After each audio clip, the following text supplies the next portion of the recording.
Untuk kasus penodaan atau penistaan agama, Panji Gumilang ini statusnya sudah sebagai tersangka. Lalu bagaimana nasib dari Panji Gumilang untuk kasus dugaan berikutnya, dugaan tindak pidana pencucian uang. Kita akan mendengarkan bagaimana pandangan dari para narasumber. Sudah hadir di samping saya ahli hukum pidana Mas Heri Firmansyah.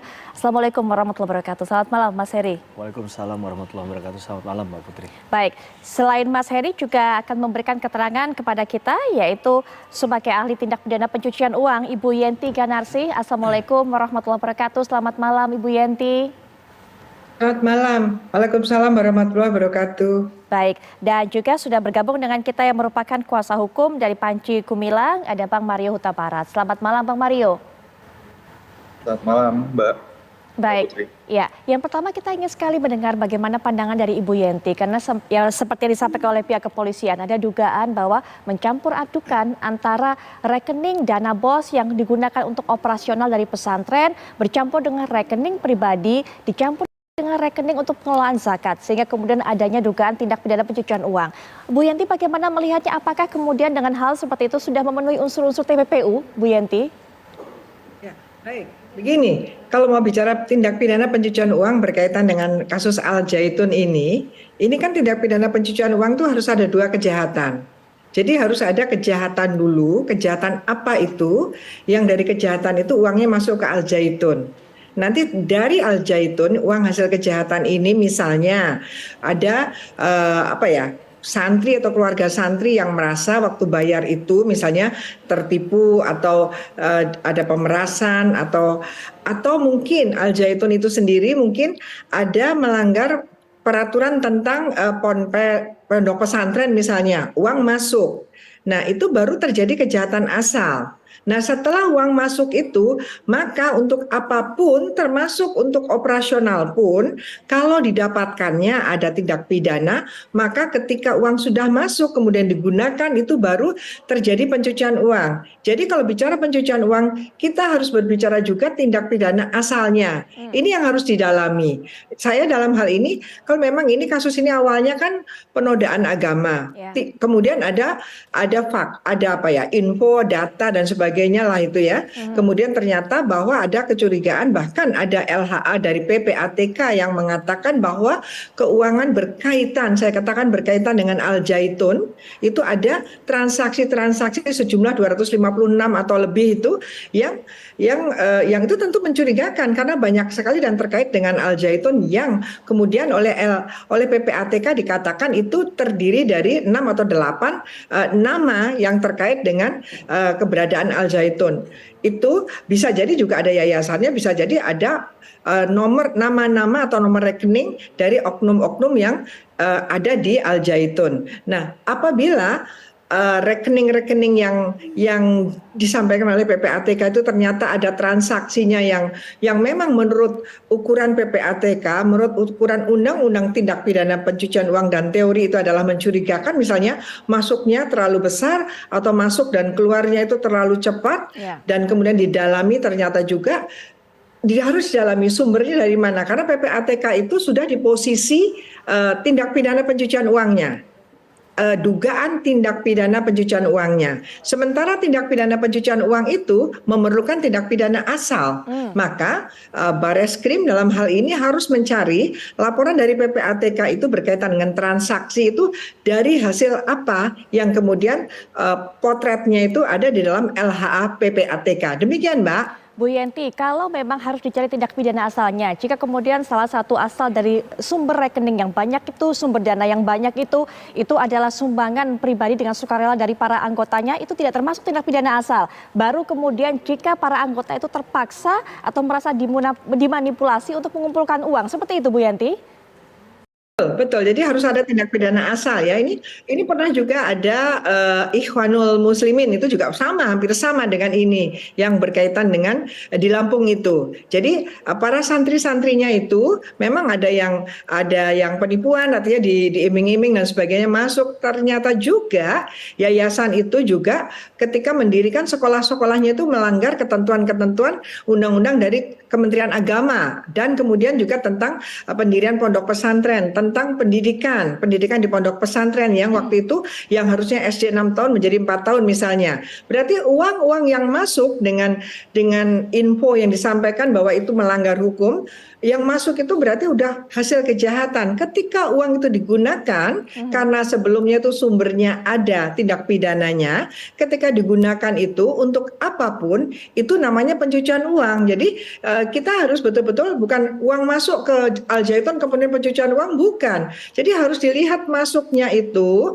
harus memang ada tindak pidananya dan itu menjadi hasil tindak pidana dan kemudian digunakan misalnya ya kemungkinannya adalah ternyata uang itu masuknya itu juga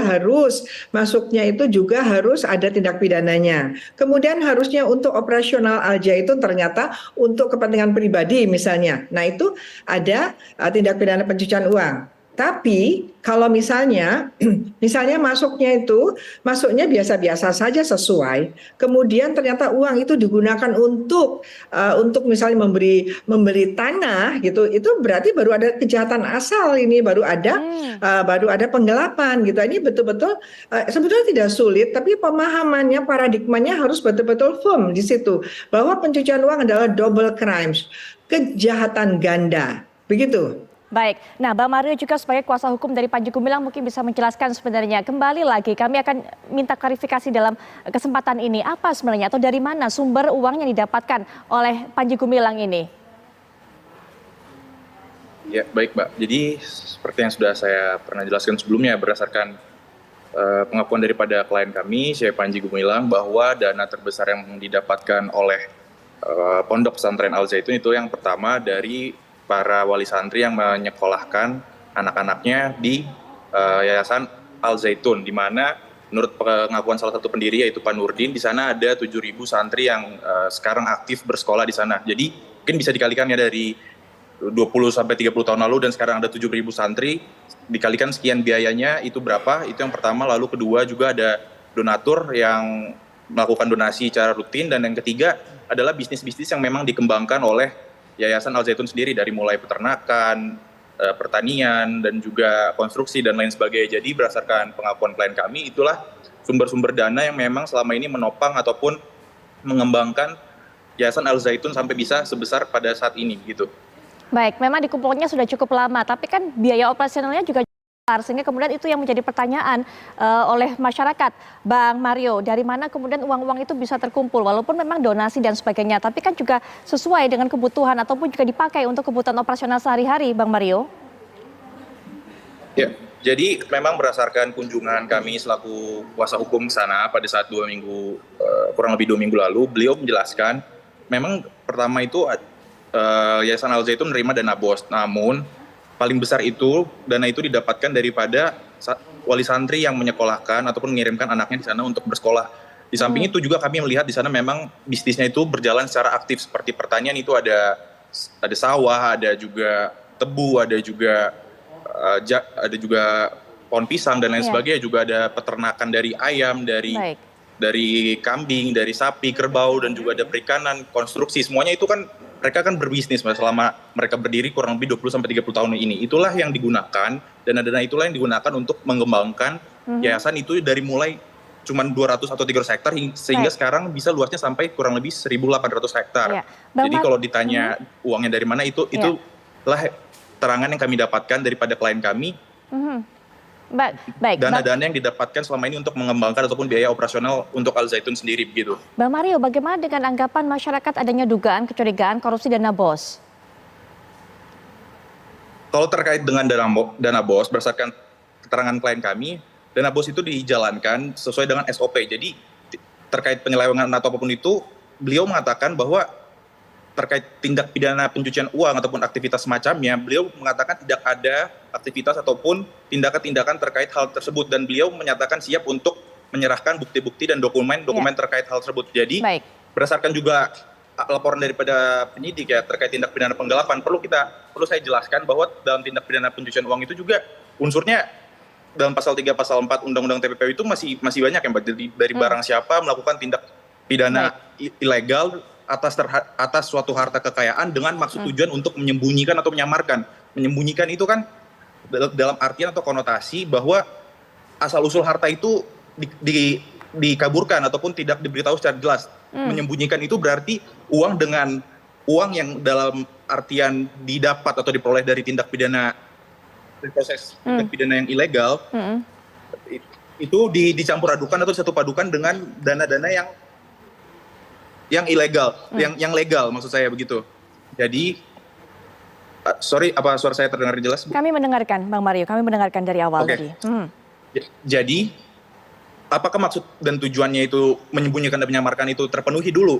Lalu tindak pidana pokoknya itu apa? Penggelapan kah, terorisme kah, pencucian uang kah, korupsi kah? Itu yang harus didalami, dan juga terkait penggelapan dalam pasal 372 KUHP itu kan dijelaskan barang siapa dengan sengaja secara melawan hak menguasai seluruhnya atau sebagian barang ataupun sesuatu peroleh dari tanpa hasil kejahatan gitu. Ya, jadi itu harus dijelaskan dulu secara melawan hak atau secara melawan hukumnya ini apa yang dilanggar begitu. Ya, kami sepakat mengenai hal itu harus dijelaskan tindakan pidana asalnya. Nah, nanti mungkin Mas Heri bisa berikan pandangan juga karena memang seperti dijelaskan dengan begitu jelas oleh Bu Yenti bahwa ada perlu ini namanya double crime gitu kan. Apa tindak pidana asalnya? Nanti kita akan bahas lebih lanjut, tapi setelah jeda berikut ini kami bisa kembali.